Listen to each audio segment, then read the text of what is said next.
Welcome to my YouTube channel. Please subscribe and press the bell icon to get more and more videos about test preparation of competitive exams.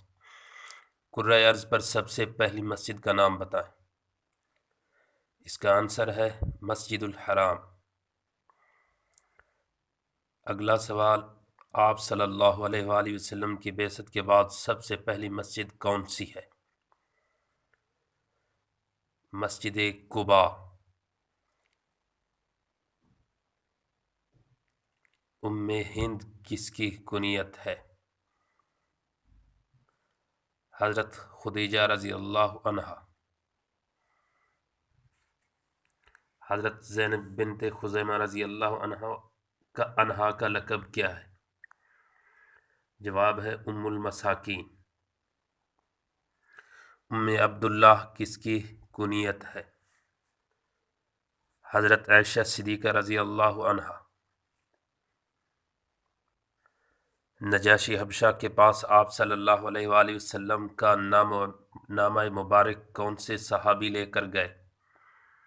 حضرت عمرو بن امیہ رضی اللہ عنہ۔ حضرت ابو بکر صدیق رضی اللہ عنہ کا دور خلافت کتنے عرصے پر محیط ہے؟ 2 سال 3 ماہ 9 دن۔ حضرت حسن بن علی رضی اللہ عنہ کا دور خلافت کتنا ہے؟ 6 ماہ۔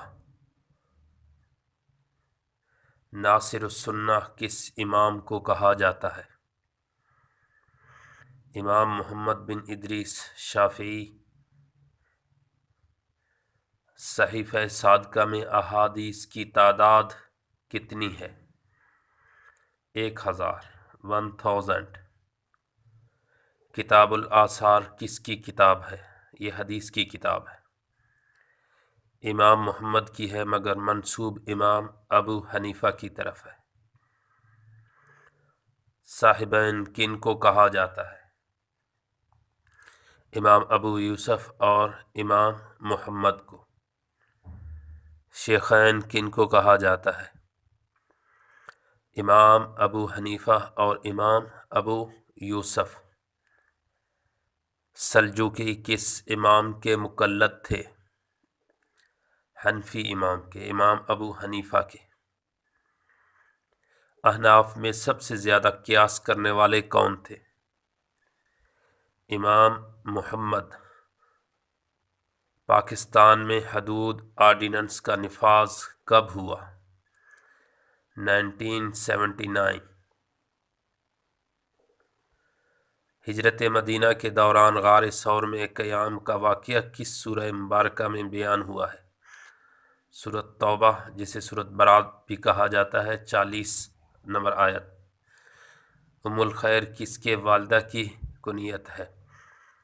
حضرت ابو بکر صدیق رضی اللہ عنہ کے والدہ کی۔ بنو عباس کے دور میں دارالخلافہ کون سا شہر تھا؟ بغداد۔ اس کا جواب ہے بغداد۔ بنو امیہ کے دور میں دارالخلافہ کون سا شہر تھا؟ دمشق۔ Once again, I request you please subscribe my YouTube channel, like it and share it to your other colleagues, fellows, friends and relatives.